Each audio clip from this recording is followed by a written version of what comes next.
Great. So welcome you all once again to today's section.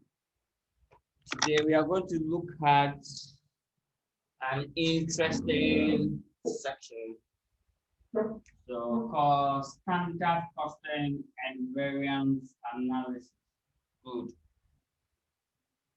So standard costing and variance analysis. Wow. Analysis. That's today's section. Standard costing and variance analysis. So let's look at standard costing first. Standard costing.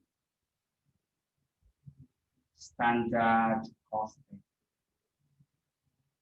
What is standard costing?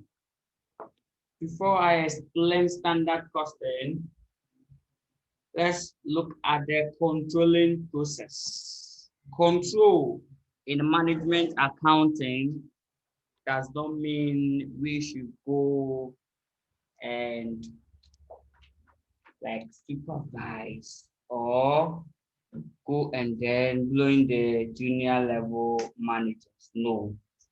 Control simple means 3 items. Control means 3 items, or there are 3 steps in control. One, set a standard. So set what? A standard. Set a standard. So control simple means have a plan, objective, and make sure that you've achieved your objective. That's the meaning of control in management studies. Set a standard. 2, then relax. You measure. So measure and what? Recall the actual results. Actual results. And finally, you have to obtain variances and corrective measures must be taken. So you obtain variances. So obtain variances when necessary. So variances and take corrective measures. And take corrective measures. That is it. So standard costing simple means predetermined cost. So that's the standard cost, predetermined cost. Now with the standard, we are saying that before you go into any activity or produce or take order, good, set a standard for yourself or set objective or have a goal or have a target. Wow. Have a what? Target. Good. All of these are the first step. So make sure that you have an objective. And then you go measure and record the actual results and see whether your objective has been met or satisfied. That is the control process. Basically, that's the variance that we are going to look at. That's the standard costing. Then we look at what is a standard cost. So the product of standard costing will be what? A standard cost. Standard cost. So standard cost, that one is what? Predetermined cost of a product or a service. Predetermined cost. If you determine the cost in advance, ahead of time, that is what? That is a standard cost. So if next week you want to prepare one of your nice dishes or your favorite dish, all you have to do is determine the cost ahead of time. That is the standard cost, right? To determine cost, we are done. So that is it. Now the question is, what is the objective or the reason for standard costing? What is the objective or the purpose or the importance of standard costing? Great. What is the objective or the importance of standard costing? Standard costing help us in various ways, or we have a lot of objectives for it or purposes. Good.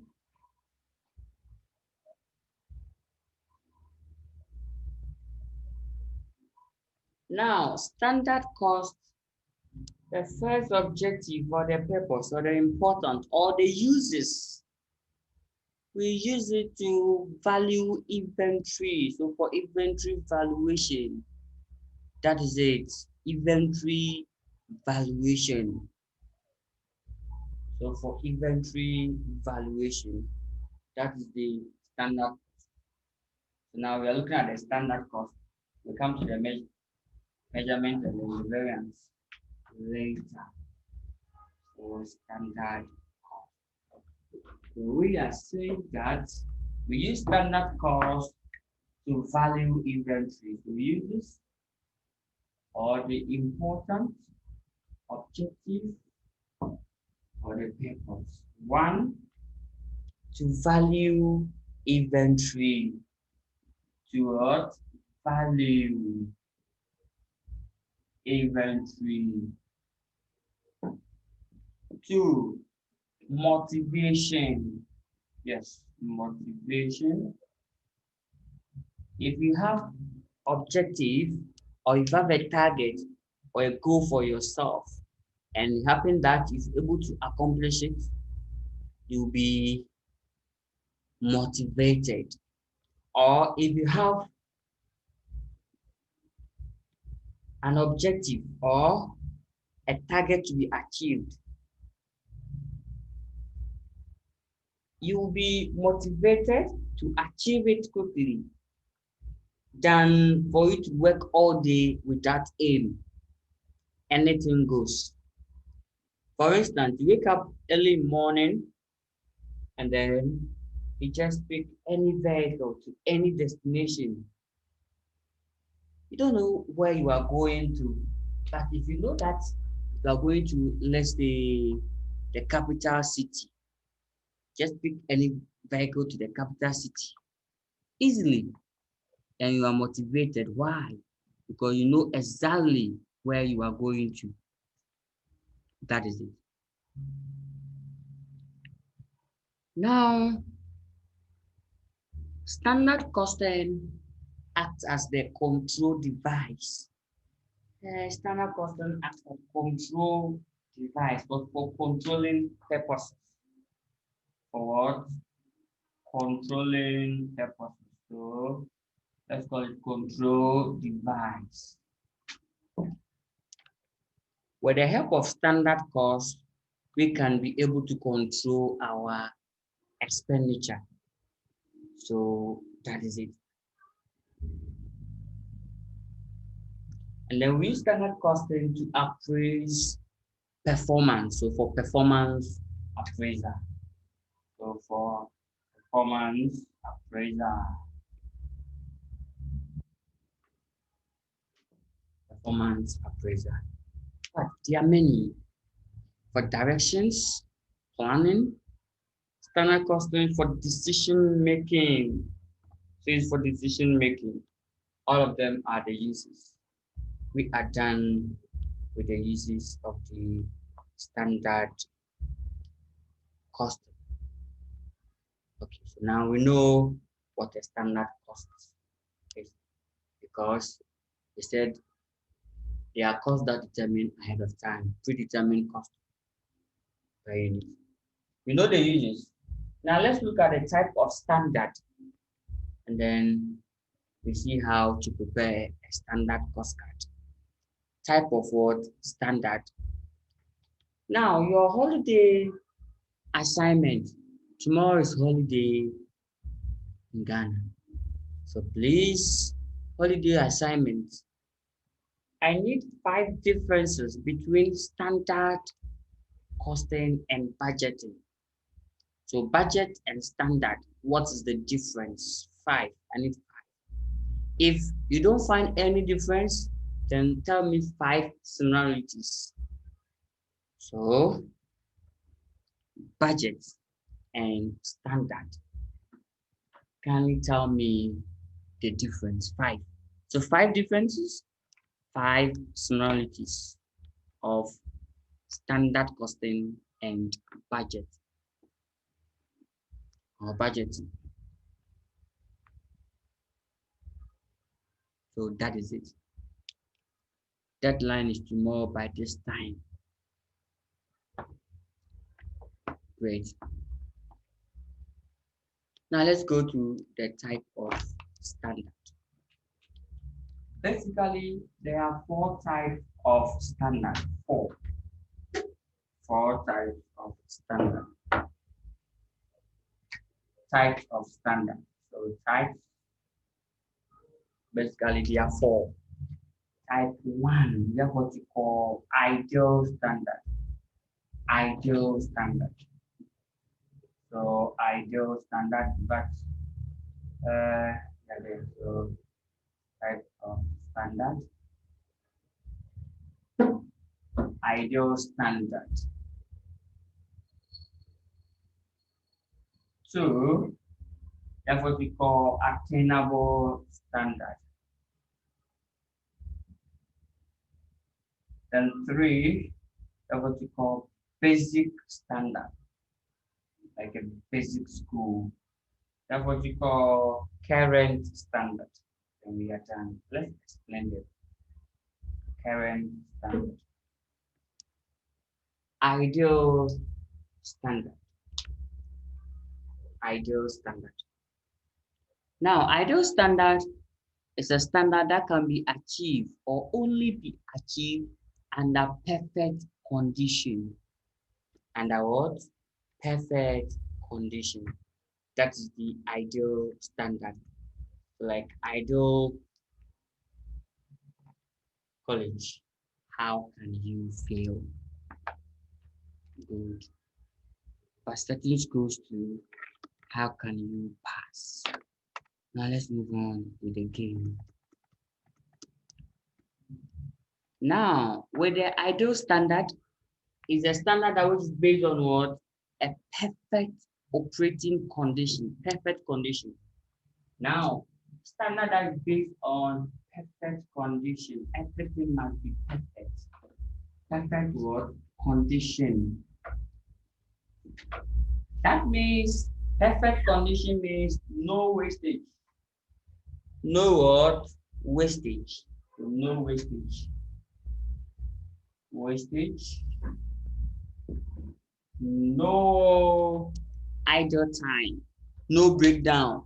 No inefficiency. No storage. Everything is perfect. Good. Now, this type of standard cannot be achieved though. Yes, because employees will often feel that the goals are unattainable. If you are setting a standard and you set an ideal type of standard where there's no inefficiency, for instance, you are lying to yourself that 24 hours you're going to learn. So one day, full day, from early morning 6 a.m. to the evening 6 p.m. to the next day 6 a.m. 24 hours. You are not going to 10. You are going to learn 24 hours full day. This is what ideal standard. It can only be achieved when there's what? Perfect condition. You know, perfect condition does not exist mostly. Good. So that's the ideal standard. What about attainable standard? Attainable standard. Attainable standard.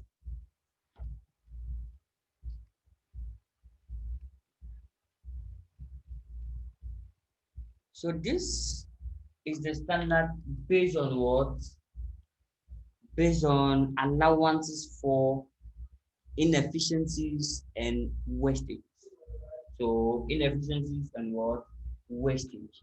So this is the standard that can be achieved when we allow for inefficiency. So attainable standard is the standard which is based on what? Allowance for inefficiency.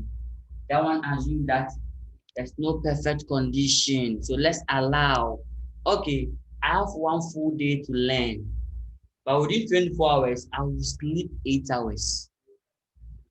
If I sleep for 8 hours, left with 16 hours.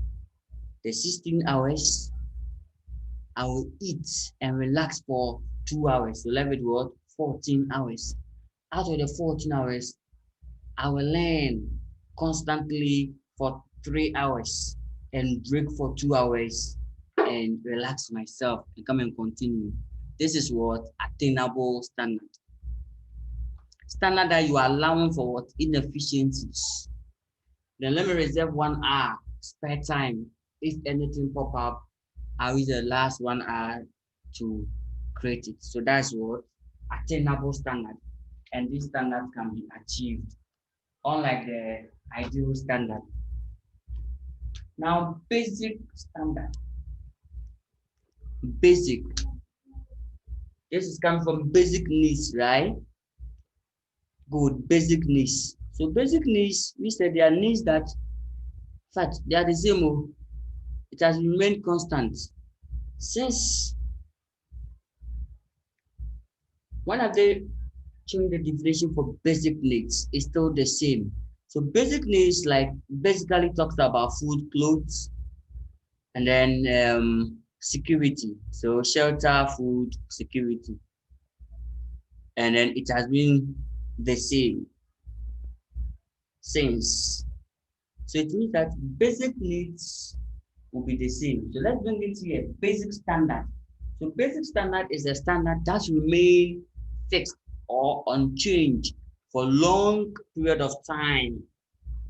So standard that remain fixed for a long period of time, which become your culture. Everybody knows that in our company, every first month, production must be above 20,000. And this has been the game since the last 11 years, constant. So that's what, that is the basic standard. Agreed. So basic standard simple means standard that do not change over a long period of time. Current standard. Current standard.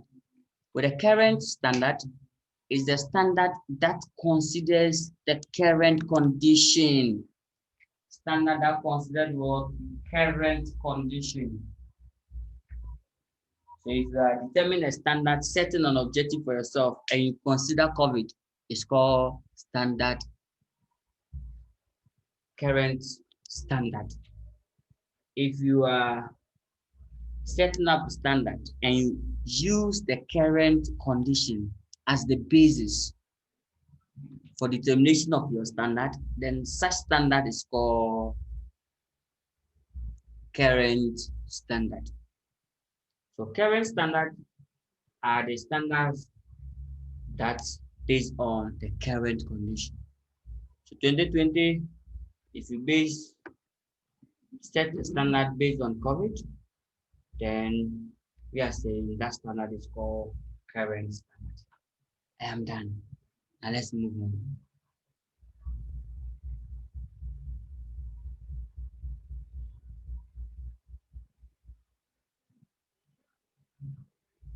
Okay.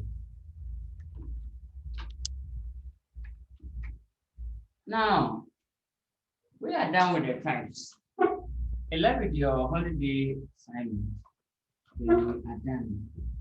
So how does the standard cost card look like?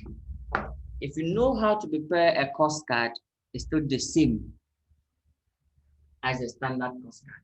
Everything, all you have to do is just add a standard to it. So let's see how the standard cost card looks like. The standard cost card. That one you can have marginal and absorption. I'm using the full cost. So normal cost, we have direct material, direct labor, direct expense. We have our what we call prime cost. So much. So this is the prime cost. With the standard cost card, just add standard to it. Everything must come from the standard. So standard direct material cost, standard direct labor cost, standard direct expense, standard prime cost, then standard variable production overheads, then standard fixed production overheads. Put them together and get a standard cost per unit. So standard production cost. Everything is about standard. Adding standard to it, you are done. Picking from the standard cost. Predetermined cost. Great.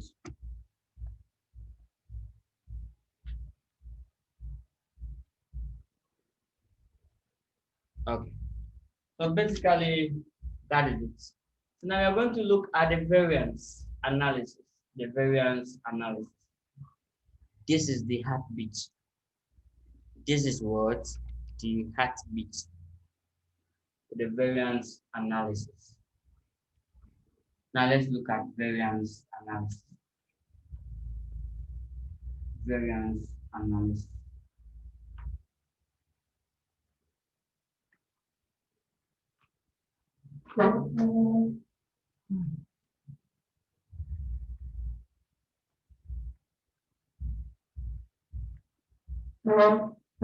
Variance analysis.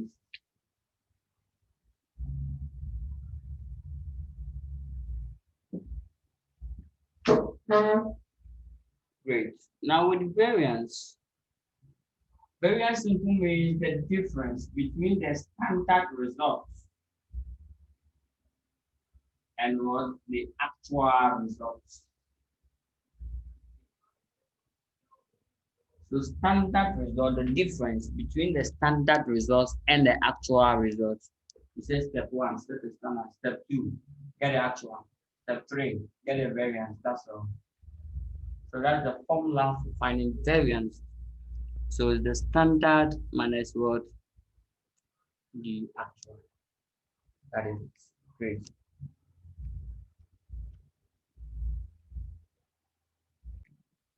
So variance simple means the difference between your standard results versus the actual results.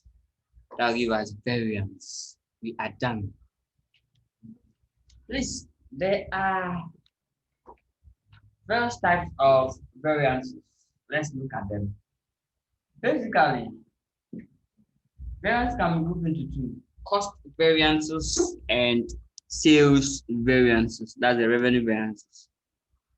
These two. Aside that, we have so many classifications. We also have primary variances, secondary variances. You look at all of them. So basically, we have cost variances, the type or the forms or groups of variances. So forms, types, or the groups. First, we can have cost variances and what versus sales variances.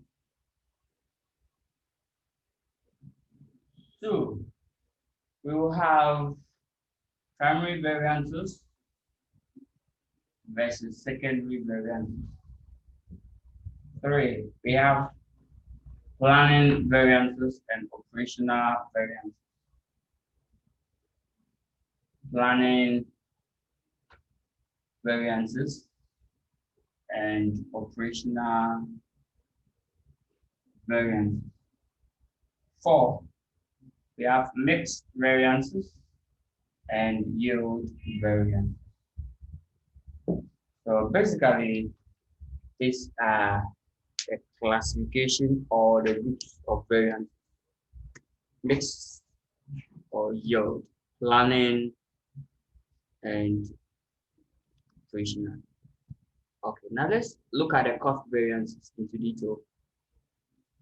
So we are going to draw 9 diagrams for the variances. All the variances are going to calculate. Let's see them here. Okay. Now, if you take the total cost variance, let's see the composition. When you mention cost, there are 3 elements of cost. So the variance at each element, putting them together, will give us total cost variance. Let's see how the total cost variance will look like. So this is what we have to do. This is what we have to do. Good. So let's see. Total cost variance. When you mention total cost variance,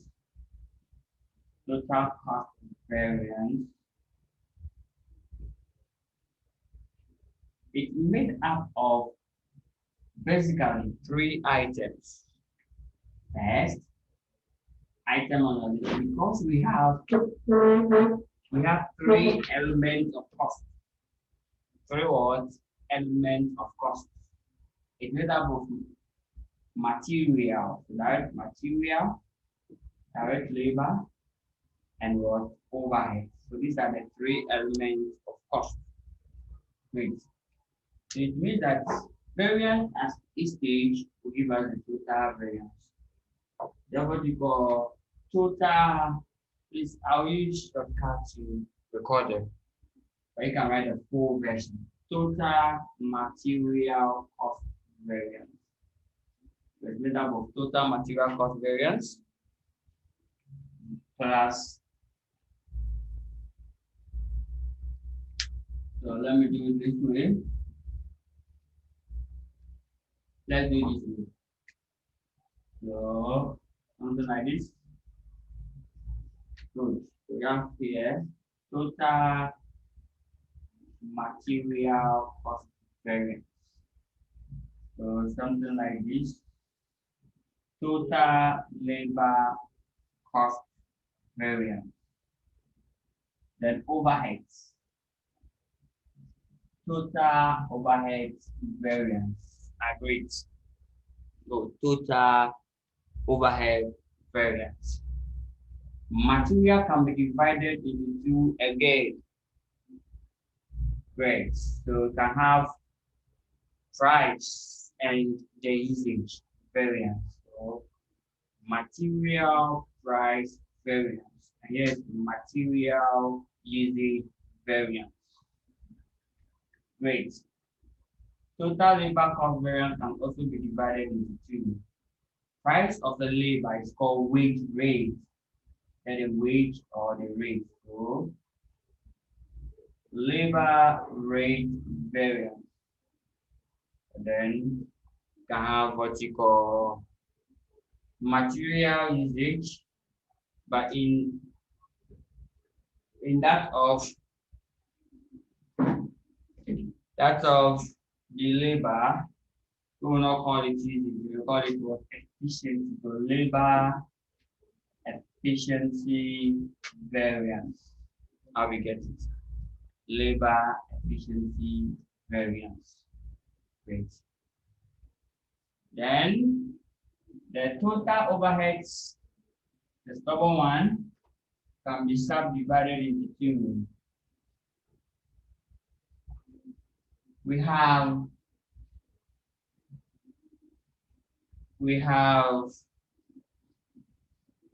the variable So variable production overhead variance. Then we have what? Fixed production overhead variance. Good.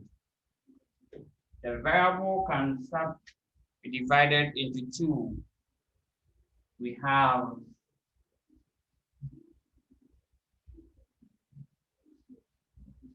variable production overhead expenditure variance. Then we have variable production overhead efficiency variance. So that is efficiency variance. Almighty fixed production overhead can be divided into two again. I hope you are not confused because you will fill the entire screen. Yes. Now let's move on. The fixed production overhead can be subdivided into two again. So let's see. Can be divided into two. Can be divided into volume. So you can call it volume. And then the expenditure. So the expenditure here. So it will be fixed production overhead expenditure variance. Overhead will be fixed production overhead volume variance. So volume and what? Expenditure. However, the volume can also be divided into two. Can be divided into two. We have what we call the capacity and the efficiency. Wait, let's go down a bit. Wait to see everything. So be with me, and you are done.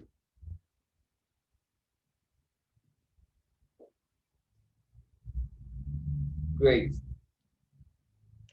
Now the volume, we have capacity. So let's call it fixed production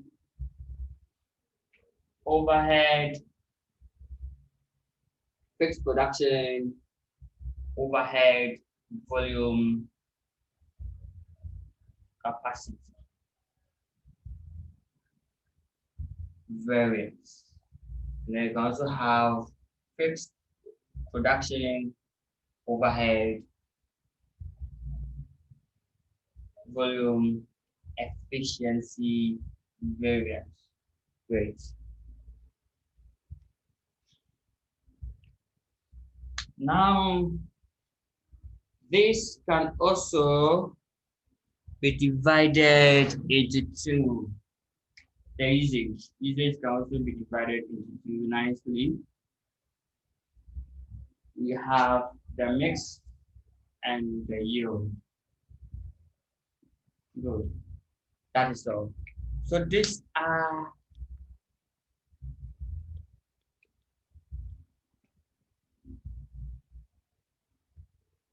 great. Okay.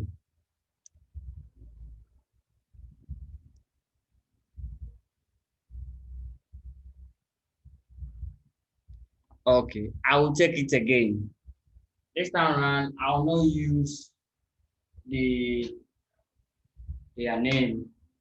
I'll not use the shortcut. I'll use what? The full version. Here we are saying that if you take the total cost variance, it's made up of three because there are three elements of cost. And if you take each of them to their breakdown, so we are just looking at what? The breakdown of the variance. And these are one aspect of variance. Aside what I've settled, all what you see are what?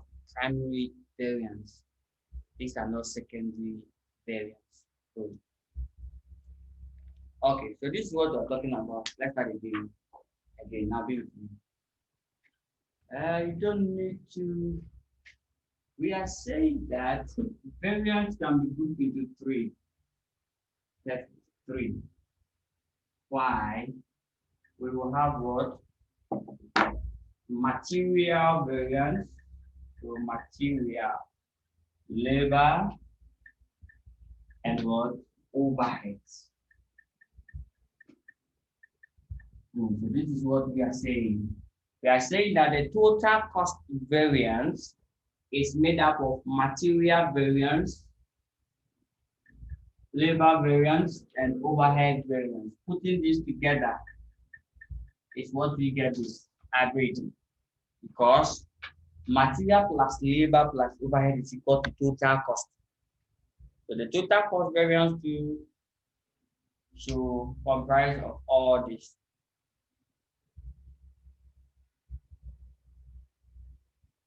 There's a material comprised of two items. So the price, we have material price variance.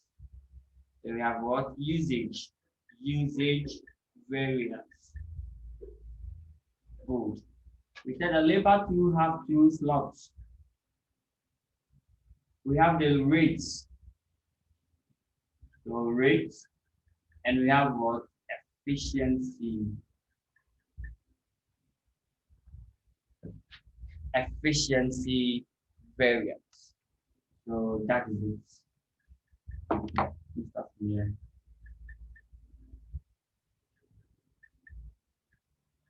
Efficiency variance. How we get it? So this plus this give us this. This plus this will give us what? Will give us labor variance. Variance B. Good.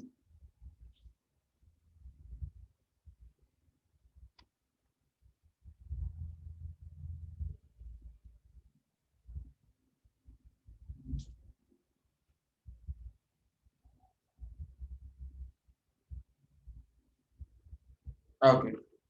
Now let's continue. If we take overheads variance, there are two types. We have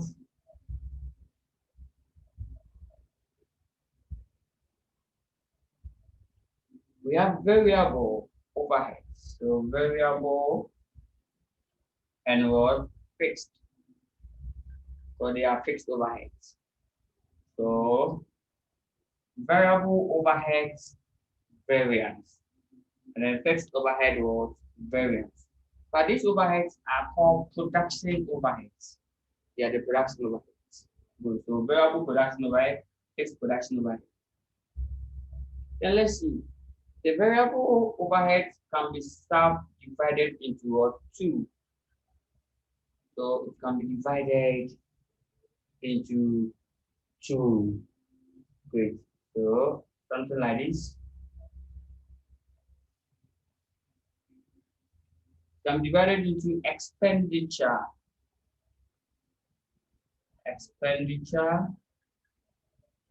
and efficiency. So efficiency is here.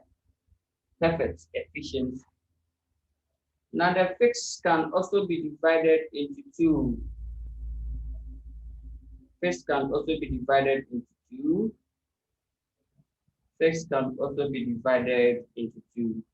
How we get the diagram well? Fixed can also be divided into two. So first, we have what? Expenditure. Expenditure variance. And then we also have what we call the volume. I want to write the volume at the other end, rather. I want to write the volume here. We have the volume, and then we have expenditure. Expenditure variance. How we get it? Then we are saying that variance is coming from cost. Cost have three elements, so that means each of them will give us variance, and then each of the variance have Now, finally, volume can also be divided into two. We have what you call your capacity or your strength. Volume in management study refers to as what? The units or the output or the quantity. So the unit that you can produce depend on two items, your capacity, I like that, your capacity, and how efficient you are. So efficiency, good. So these are the primary cost variance. These are the primary cost variance. Primary cost variances. So that is it. Great. Now, for introduction to management accounting, you're supposed to know up to the variable overheads. So for introduction to management accounting, you're supposed to know material, everything. That's the price and the usage. You're supposed to know the labor and the variable overheads. So that's the introduction to management accounting. That's level 1. And then the management accounting level 2, you will kick from where? The fixed overheads. So the fixed overheads. That's all. Now, combination of some of the variances give the other. So for instance, usage can also be subdivided into two. We have the material mix and what yield variances. We are done. This is a secondary variance. The rest are primary variance. These two are secondary variance. The rest are primary variances. Now, you should know how to calculate all of these variances. You should know how to calculate all of this. When I'm done with this, we move on to the remaining secondary variances. There are other variances that we have to look out for aside what we have here. But what we have here, what you can start from this section for level 2, but you have to do all of them. So that's great. Okay. So we pick our first illustration. Then you do justice to it. So aside the primary cost variances, the other variances that we have to look out for are the mix and yield. So let me list them down for you. Then we pick our illustration question. So the variances. First variance on the list, look out for the primary variance, the primary cost variances. Primary cost variances. So that's what we have said. So from here to there is the primary cost variance. Okay.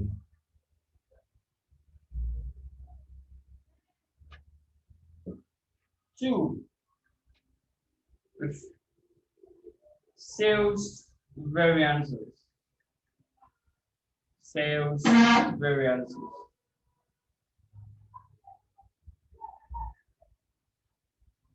Three, operating statements and reverse. We can get them from the product of this, so I won't go there. Look at mix and yield variance. It's also a secondary variance. Mix and yield variance. Then 4, we'll look at planning and operational variance. And operational variances. then the three guys. The ratio, the three ratios, and lastly the ratios. There's some three ratio capacity. So these are the sections before us. So these are the sections. So today we look at the primary cost variances, all of them. So we are going to run through how to calculate all of them. So that the remaining ones will be a bit easy. And the good news is that there are videos on all of this. So that is it. So that's today's section. So that it's highly likely for this to visit us. Planning and operational variances. Because leaks and yield came last. Good. So basically that is. So now I'll pick my first illustration question on material cost variances. So material cost variances. Then from there move on to labor and move on to what? Overheads. Then we are done for the day.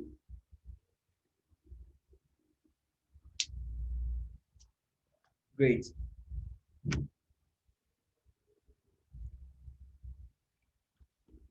So now let's continue the game.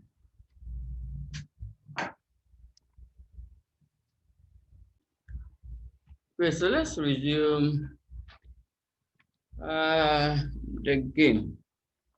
There's some question here that we have to look out for. So can you continue the reading? So example, direct material variances. Great. So we are saying that product X has a standard direct material costs, standard direct material cost as follows. 10 kilograms of material Y at $10 per kilogram. So the entire cost will be $100 per each unit of what? Product X. Good. During period 4, 1,000 units of X were manufactured using 11,700 kg of what? Material Y, which cost 98,600. Now, when the question is being given to you, can you arrange it like this? There are 3 steps in what? In the control process. Good. So first, make sure that you have first the standard details. So for the standard, this person is saying material Y is equal to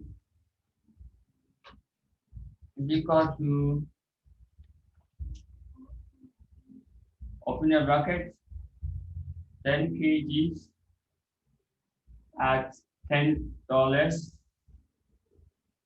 So that will give us $100 per unit. Agreed. So this is what we have to do first.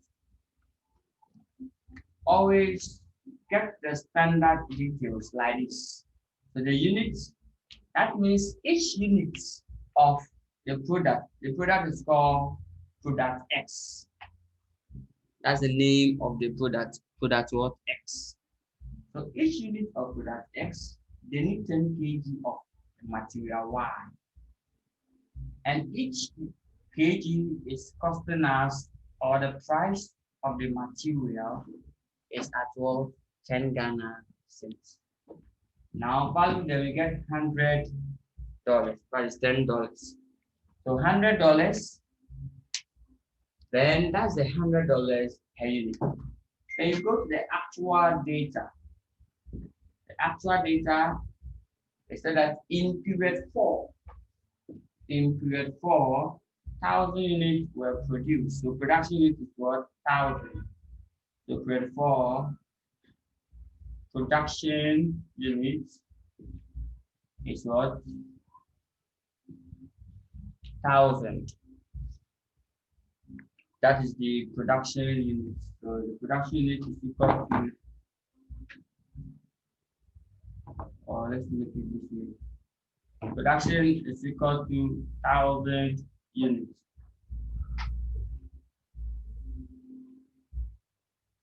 Then how many materials used? The materials. So they use 11,700 kg of what? Of material. At what? At $98,600. So that is all. Right after you arranging the question like this, that's all. The rest, throw the question paper away. So let's see. So the entire question has been summarized like this.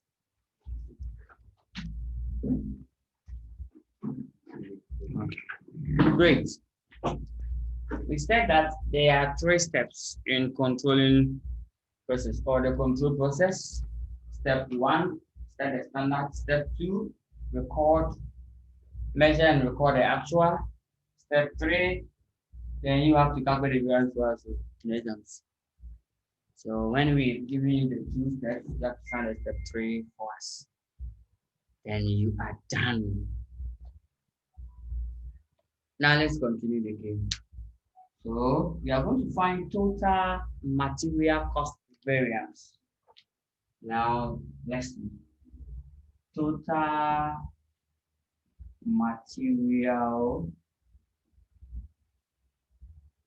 cost variance. Underline it. Now with the total material cost variance, we are just looking at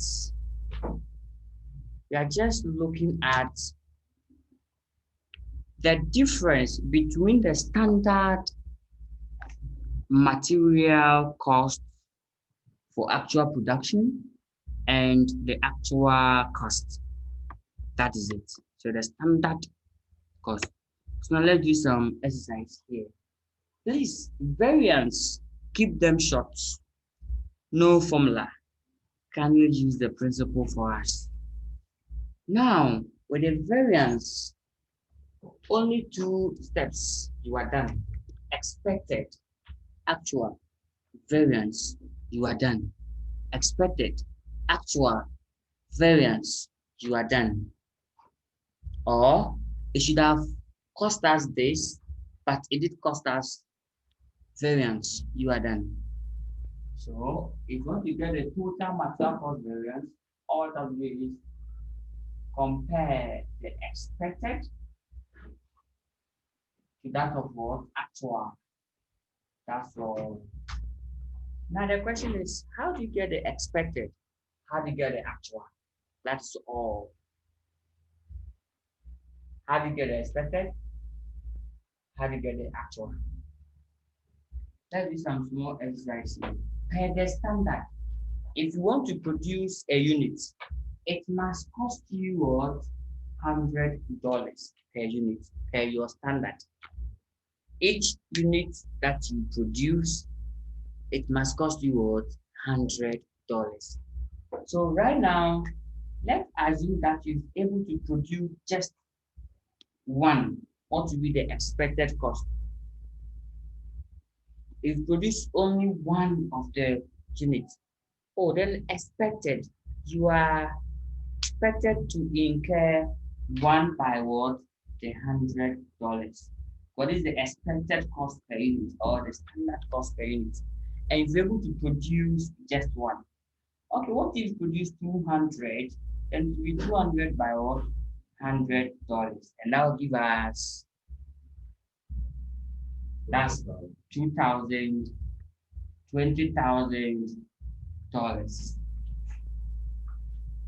Perfect. So the expected is nothing by the standard multiplied by the actual. So actual unit by the standard cost will give you the expected material cost. So if my standard is telling me that each unit I have to spend $100 and then I have produced 1,000, what will be the expected cost of this 1,000? Or I should have spent how much per my standard? Each unit should have cost me $100. So if I produce 1,000, then what would be the expected cost? So the expected will be, open your bracket, the 1,000 that I have produced times $100. And that will be, I'll put the dollars here, that will be $100,000. That means I supposed to incur, or the 1,000 units should have cost us $100,000. It should have cost us. That's not the actual. Expected is different from actual. Like what it should have cost you different from the actual cost. No, they are two different altogether. Actual and expected, they are different. So this 1,000 should have cost you $100,000. But what is the actual? But it did cost us, that's the actual cost. We paid for $98,600. So actual is $98,600. And therefore, what is the variance? So the variance will be $1,400. If it is favorable or good news, we call it what? Favorable. So add it positive F. If it is adverse, that's the negative section. If it is cost, we're supposed to spend $100,000, but we spend lesser. Oh, we spend lesser than we should have. So therefore, there was a favorable variance of 1,400. So that is the game. Okay. So take the first section. And if there's any question, can you let me know? Then we are done. Great. So now let's continue the game. So if it is a good news, we've spent lesser than we should have. So it's a good news. That's favorable. Capital F. It ends there. If it is adverse, meaning we spend more than the expected, so that one becomes capital A. We are done. Now this variance, the total material cost variance, can be divided into two: the price variance and what? The usage variance, as you saw on the diagram. So let's start with the material price variance. So this is the A, this is the B, material price variance.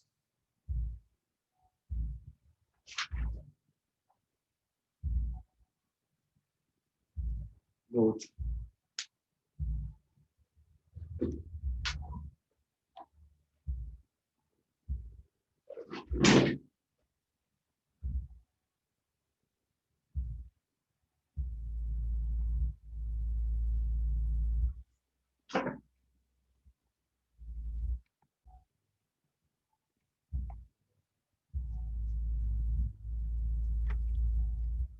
Great. Now, the material price variance talks about the difference between the standard price of the material and the actual price of the material. That is all. So let's see. How many units or how many kg of materials that you have what used? The actual usage. We have used what? 11,700 material, kg of materials. This goods that we have used for the production per our standard, how much should have bought them for? The price of these goods. What's the standard price? Each kg should have cost us for $10. But we have what? Used 11,700. So per our standard, what would be the expected price? So I see you are expected capital stock and goods. So expected. So the expected price or the expected cost of this 11,700 will be per the standard. We should have acquired them at what? $10.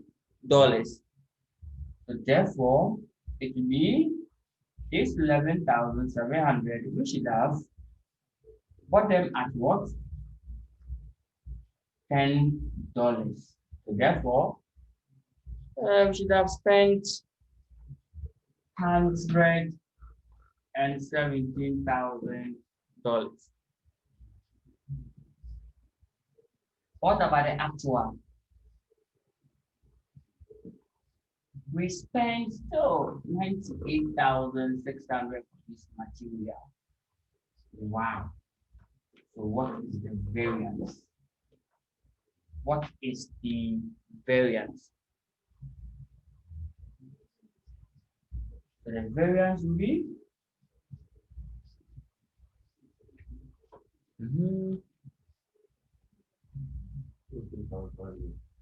so 18,400. Is it favorable or adverse? So favorable, capital. I am done. That is it. Now let's continue the game. I wanted to do the C here. Let's do the remaining parts here. So let me do it here. The next section. The next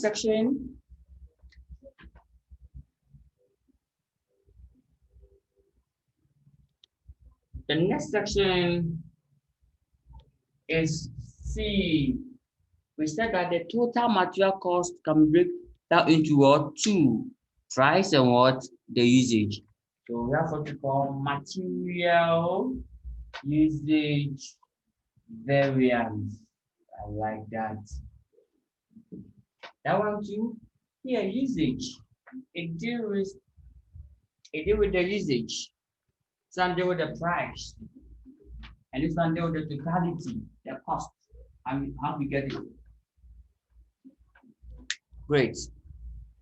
So now the issue is that per the standard, each unit you have to key in 10 kg of the material. Agreed. Each unit we have to key in what?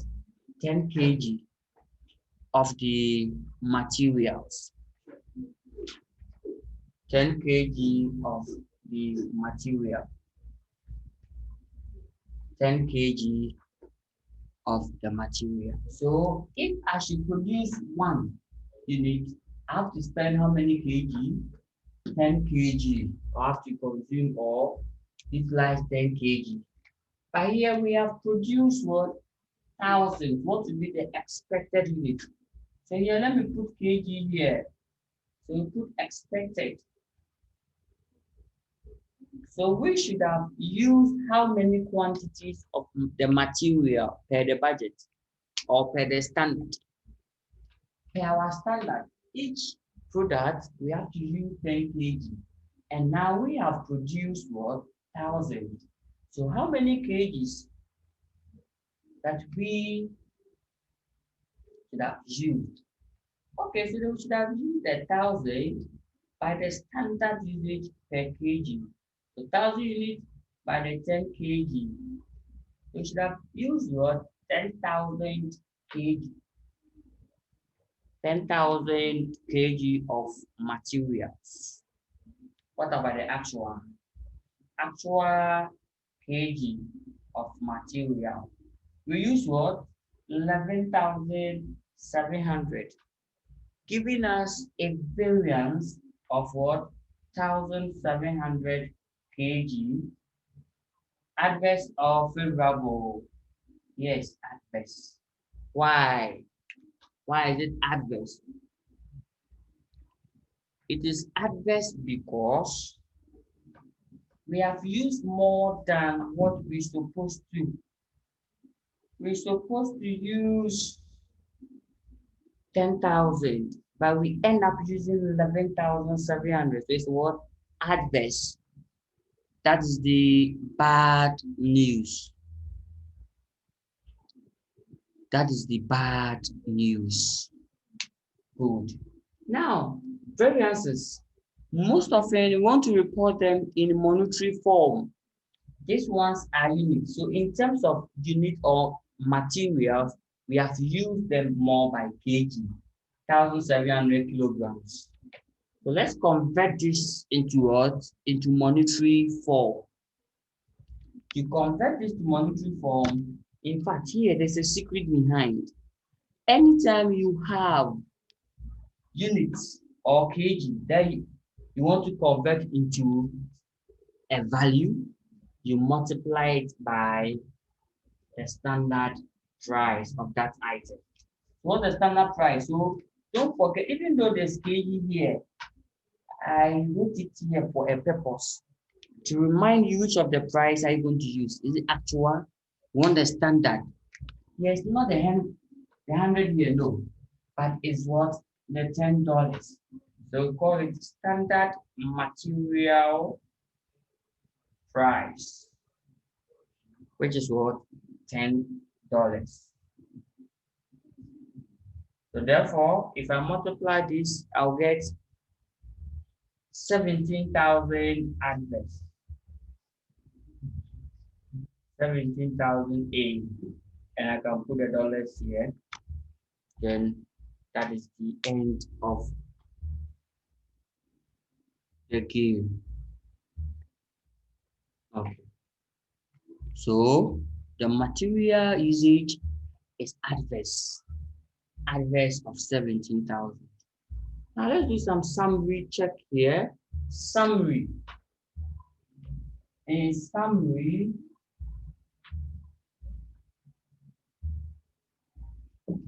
we said that the material price variance plus the material usage variance must give us total material cost variance. Agreed. So let's confirm it and see. The material price is what? Is the 18,400, and put it here, 18,400 favorable. The usage is 17,000 adverse, giving a net answer of 1,400 favorable. So that's the total material cost variance. And this is what you see here. Perfect. This is what you see there. So I am done. Great, I am done. Now, one thing that we have to keep in mind is we should know how to analyze the causes of the variances. Causes of what? The variances. So you can write it down. Causes of variances. Causes of variances. Now we have 4 standard causes of variances.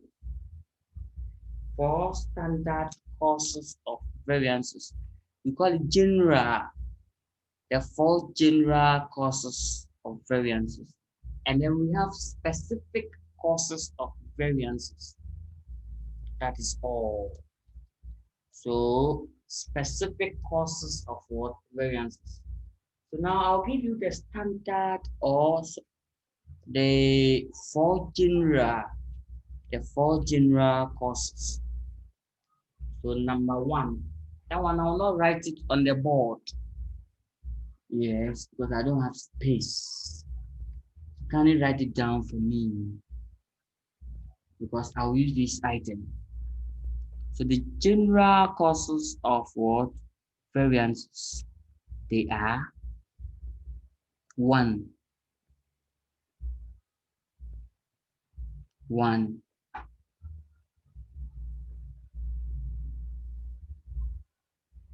inappropriate standard. Inappropriate what? Standard. Yes. If you don't set a correct standard, it may give you a difference in that of the actual, which will create what? Variance. Two, we can talk about random events or unique transactions or random events. Some of the events it cannot be predicted. So, like COVID. COVID. You have your standard that next year or 2020 you have to sell like 2,000 pieces of your product. But as a result of COVID, this standard might not be the same as what the actual. So it will definitely cause what? A difference. Just that this difference due to what? Random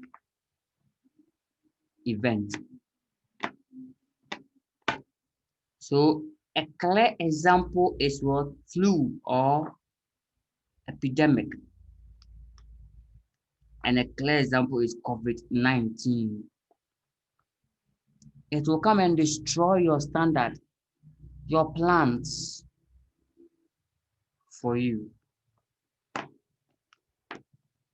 Then the third one is inaccurate recording of actual results.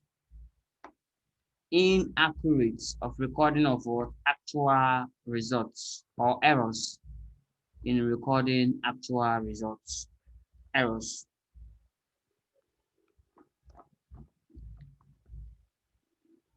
You paid 5,000 to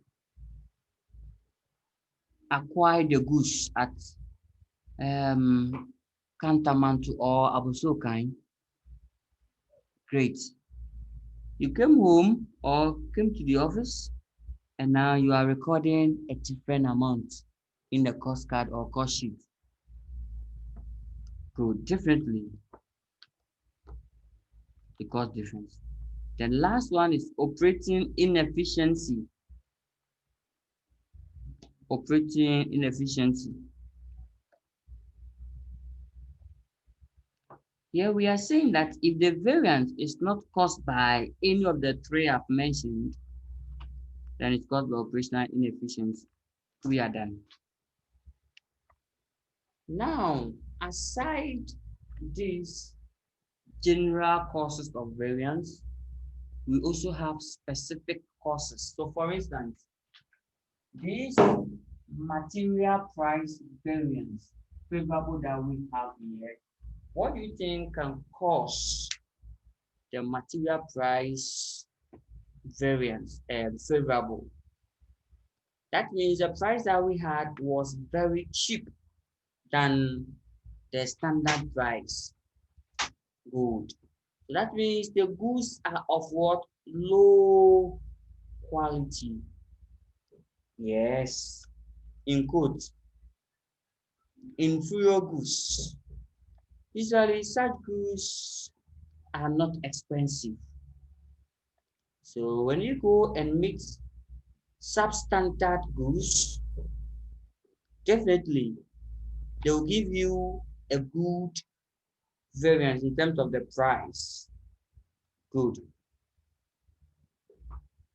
And then the favorable can also be caused by what? Taking advantage of what? Bulk discount. Yes, bulk discount can also cause favorable material price variance. Then we can also look at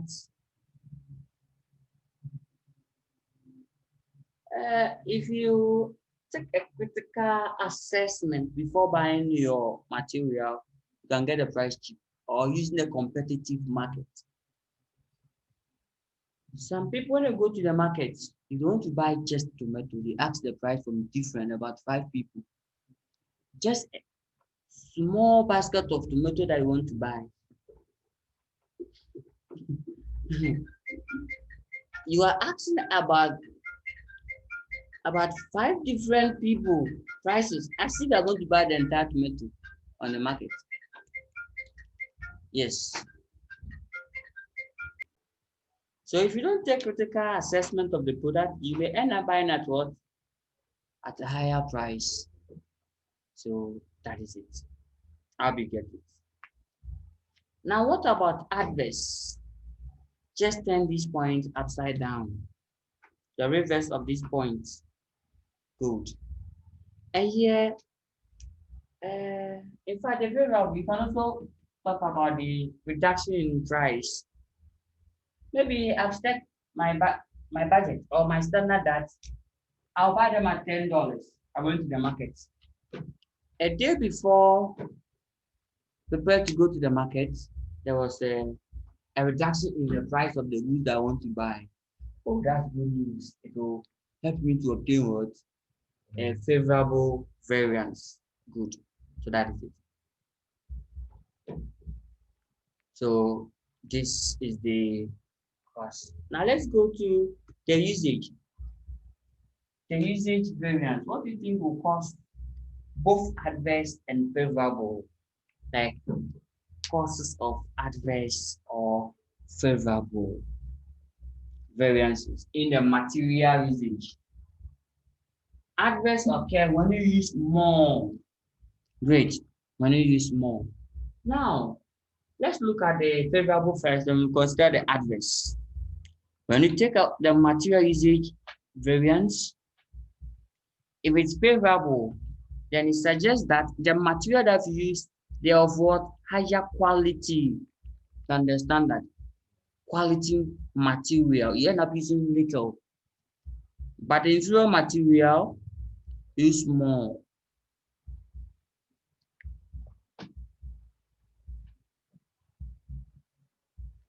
And here, you can also talk about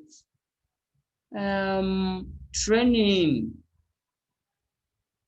If you train your employees on how to use the machine, or sorry, on how to use the materials, it will minimize what? The wastage. And if wastage are being minimized, that will be favorable in what? The usage. Good. Now let's look at the adverse. In fact, as usual, adverse. The adverse variance for material usage could be caused by one, inferior material or low quality material, and then excessive wastage. Then stealing. Yes, employees can come and then steal most of the materials away. So you end up using more than you're supposed to because you bought a lot. So when they came to, they take one home. They came into, they take one home. So every two that they came in, one is for them. So the small tiny boss, you short of material, you have to give them go and buy bulk. They pick two, they take one home. Pick two, take one home. So that's it. And then this one will occur if they are not tighter quality control. Now, sometimes there's compensation. Yes. Like you see here, if you go and buy sub quality or low quality material, the price might be cheap So don't worry. You may pay off by using more of such material instead of buying just quality one and just use one and go. Good. So that's the offsetting. In reality, there's a saying that if you are always interested in a roadside cheap food, you always pay with your stomach at night, not even daytime, at night. So if you are the type that you always like cheap roadside food, you always pay with your stomach, not daytime,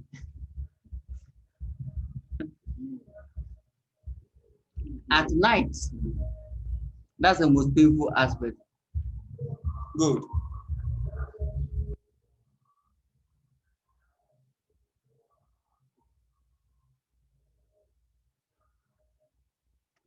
So that is it.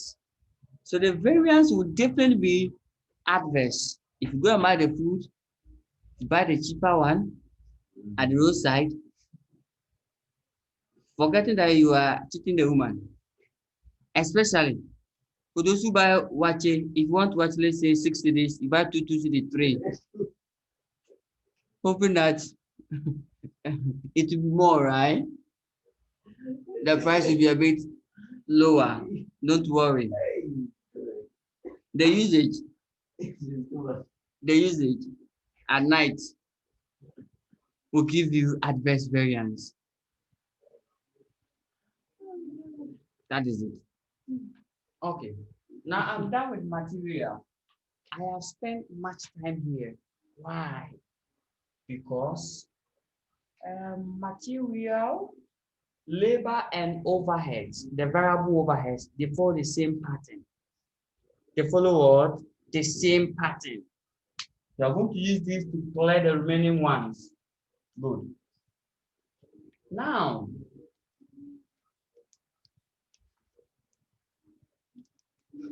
when you go to labor, labor too will have what you call labor cost variance. Labor too will have a total labor cost variance.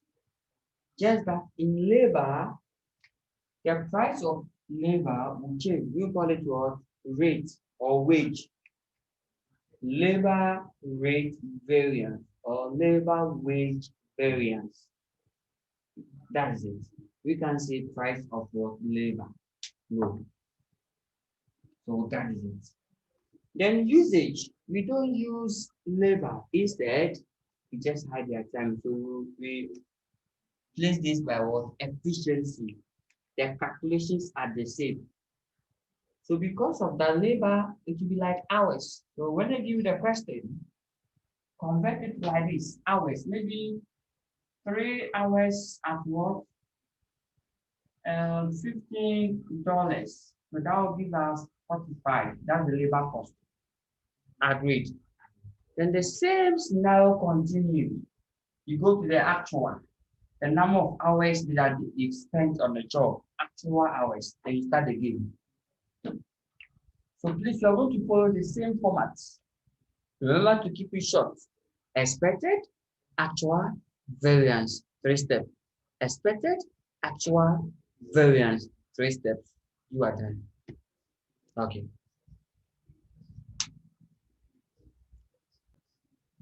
Great. Now let's look at this example or this illustration.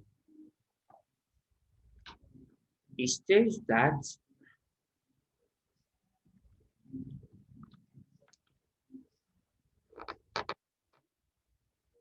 direct labor variances.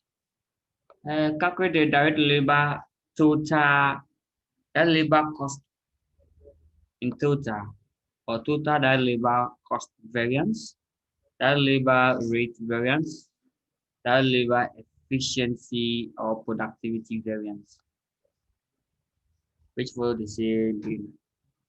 The standard direct labor cost of product X is as follows. 2 hours of grade Z labor at $5 per hour, giving us $10 per unit of the product. During period 4, 1,000 units of the product were made, and that labor cost of with Z labor was 8,900 for 2,300 hours of work.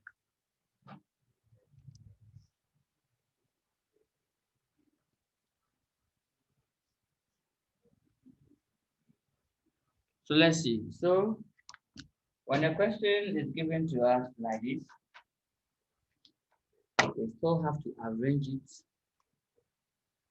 between actual and what? The targeted or the standard. Because let's go to the board and see.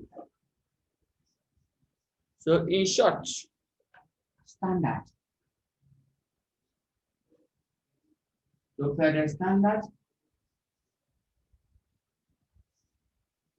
labor cost is nothing by 2 hours at what?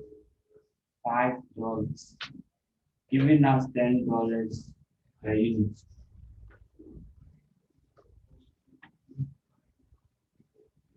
Then you come to actual data. How do you know that this one is actual? They say in period 4. In period 4, 2,000 units were produced or manufactured. That is the actual.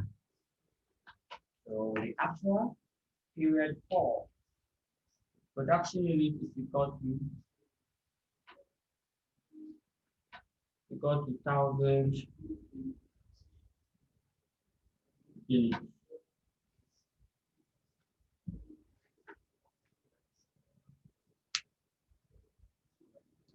Thousand units. That's in period 4. 1,000 units.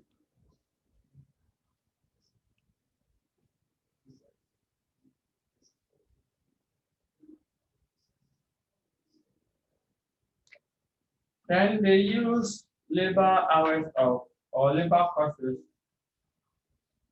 Actual labor cost is dollars of 8,900 for hours of 2,300 hours. That's all. Let's start the game. So anyhow, they state the question, try and picture it like this. You are done. Kindly separate the standard from the actual because there are 3 steps involved in variance. Okay, so let's quickly finish it up. First, direct. First, direct labor cost variance. So I'll start by saying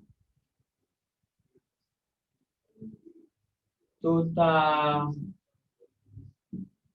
labor cost variance. As usual, keep it brief and smart. Expected versus the actual. Now expected, if each unit per my standard, I should spend $10 as what labor cost. In period 4, I produce 1,000. What will be the expected labor cost? Per my standard, I must spend what? $10 for each unit. Each what? Unit. So this is the cost per unit. I must spend $10 per unit. I produce 1,000. So therefore, expected will be the 10 times what? 1,000. So that will give us something like $10,000. Then the actual, we spent what? $8,900, giving us a variance of what? $1,100. And we call this one variance, right? Will it be adverse or favorable? Good. So favorable because we spend lesser than if you're not surprised, we spend lesser than the standard or the expected. We should have spent 10,000 on labor. I will spend what 8,900. So you've done well. Clap for yourself. Good. That is the A. And when you go to the B, this can be subdivided into two rates and efficiency. That's all. Let's go to labor rate variance. Labor rate variance. So B will be labor rate variance. It's the same as material price, how you calculated it. The same way. Don't change anything. Now let's continue again.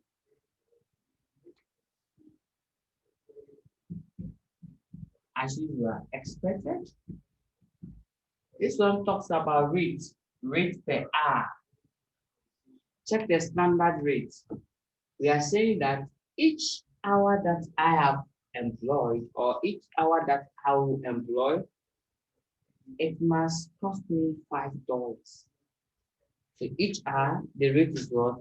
$5. That's the each hour. Good. How many hours did we spend on period 4? So period 4, you spend what? 2,300 hours. So how much should I pay for this per your standard? Per the standard, I should have paid for $5 each. So expected will be this 2,300. You should have paid $5. So if you pay $5, that will be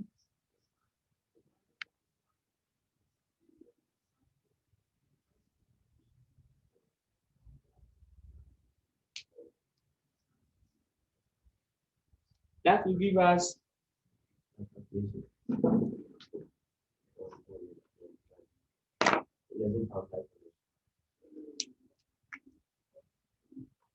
so this have given us 11,500. But what is the actual? We spent 8,900. So variance of so what is the variance? So variance will be 2,600 and we will call it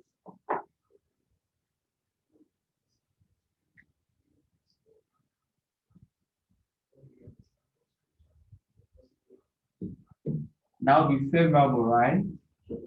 So we spent lesser than the standard.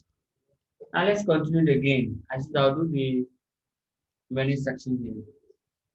Let's see. We call it C, labor efficiency variance. So direct labor efficiency variance. How do you get that one too? So that labor efficiency variance. Come on, tell your standard. How many hours? Efficiency of talks about hours. Hours. The time that you're supposed to spend on the job. Did you spend more or less? That's the efficiency level. So with this, per hour standard. Per hour standard, we're supposed to spend how many hours? 2 hours on each unit. So if you're going to produce 5, you have to spend 10 hours. In period 4, we have produced what? 1,000 units. So what would be the expected units? So here put hours. So expected. So we are expecting to spend 1,000 by 2 hours. That will give us 2,000 hours. What is the actual hours spent The actual is 2,300. Then there's variance of what? 300 hours. So 300 hours adverse. Why adverse? It's adverse because we spent what? More time than the budget. We spent 2,300 hours. So we spend more by 300 hours. Then we value it by the standard rate per hour. The standard rate per hour, which is what? $5. So multiply this one by $5. And then finally, you get something like $1,500 on average. Why? Because you spent more time than expected. So basically, that is it. Then what do you do again? We are done. You can provide a summary. You can provide a summary.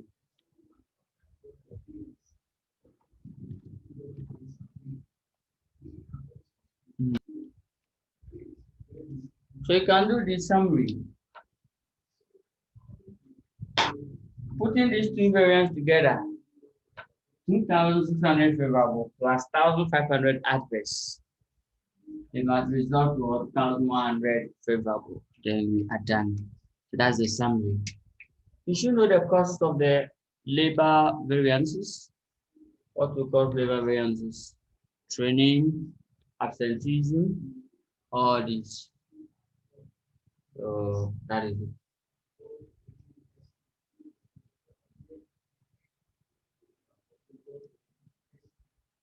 And then the skillful employees.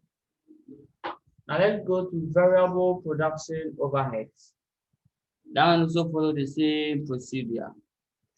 Variable production overheads. So let's go to variable production overhead. Also follow the same procedure. Good.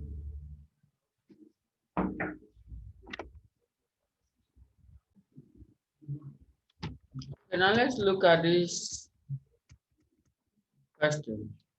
Variable production overhead variances.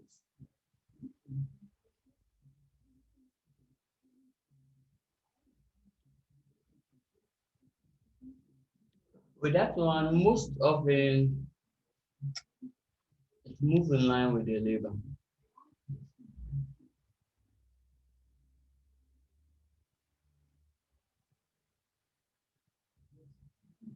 Great. So let's use example 5. Variable production overhead variances. Suppose that the variable production overhead cost of product X is as follows.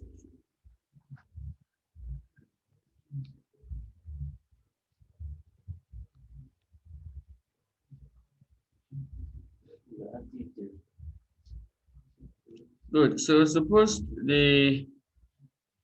that the variable production overheads cost of product X is as follows. 2 hours at what? $1.5. That'll give us $3. Going to 6,000 units of product X were made. The labor force worked for 20 hours, of which 60 hours were recorded as what? Idle time. 20 hours was recorded as idle time. Let's also summarize the question on the board, like how we've been doing this. Great, let's try it together. So variable standard. So the standard variable production overhead bracket. How many hours? 2 hours at 1.5. That's 3 series. After data Production unit is equal to 1,000 units.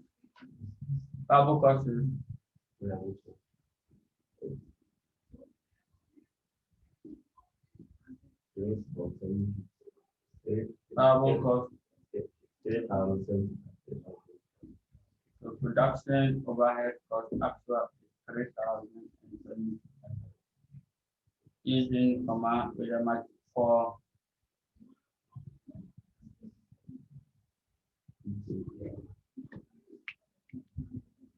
how many hours?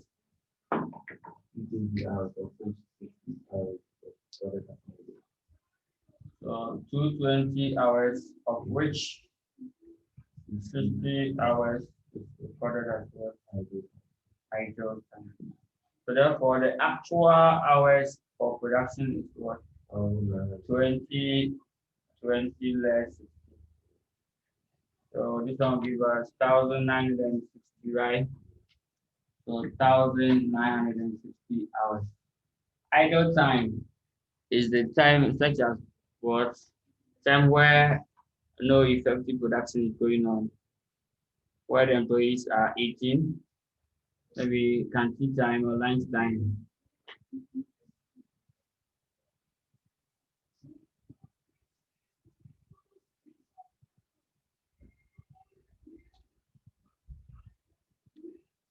Okay. So basically that is it. So let's start again. I want to look for the total. So total variable production overhead. That one is equal to so expected this 3 per standard. That's the standard cost variable production overhead cost. We produce 1,000, right? So I'm splitting 1,000 by 3, and then now I had 3,000. Then actual 375. I get 75 address, right? So that's the variance. Good. Then left with the expenditure, right?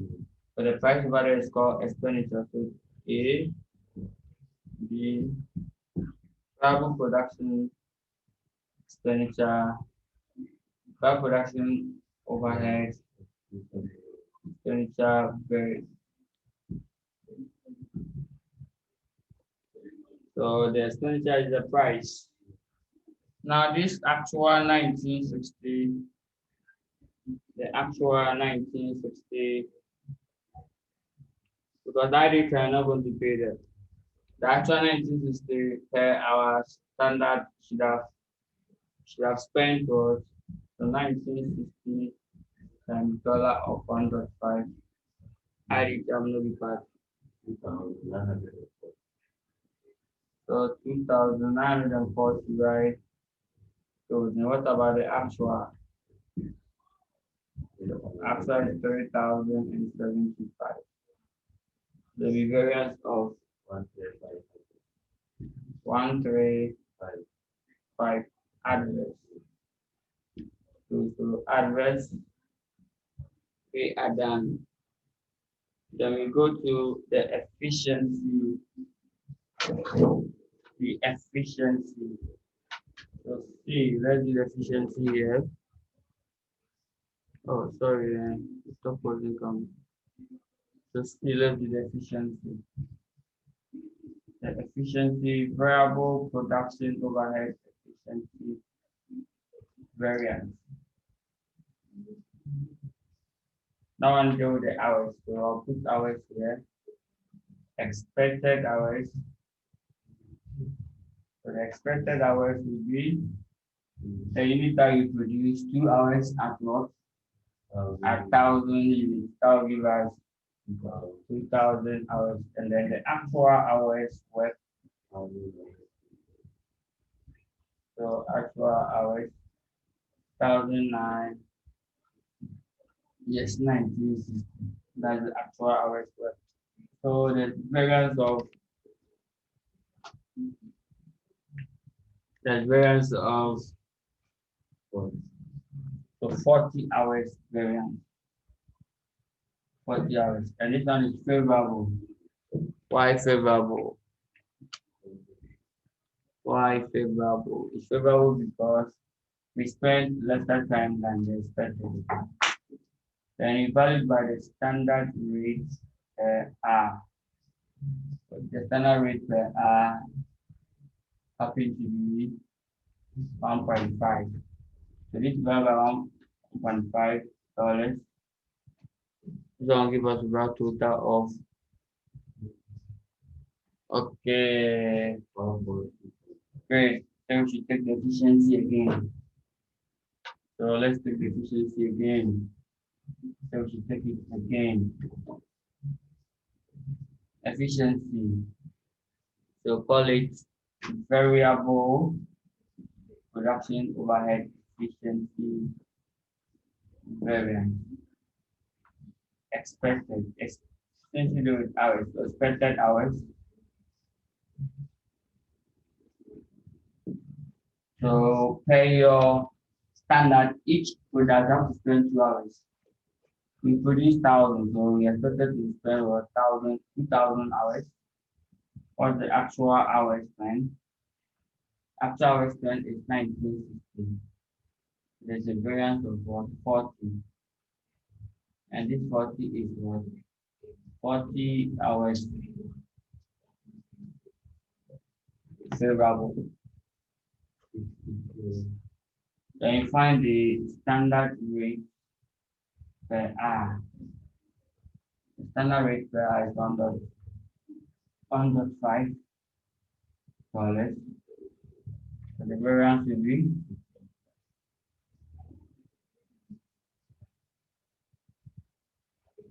16. So that is it. So 60. So when you are done, if you add 60 favorable to 135 of adverse, it must give you 75 of adverse. Then you are done. Now, what are the costs of this specific variances? We have training and using expertise.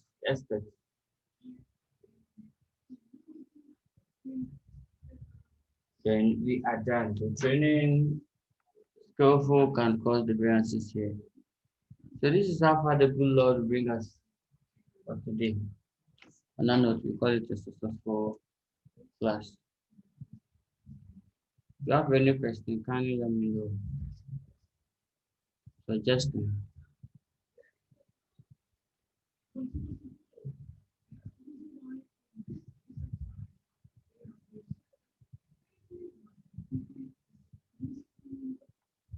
great.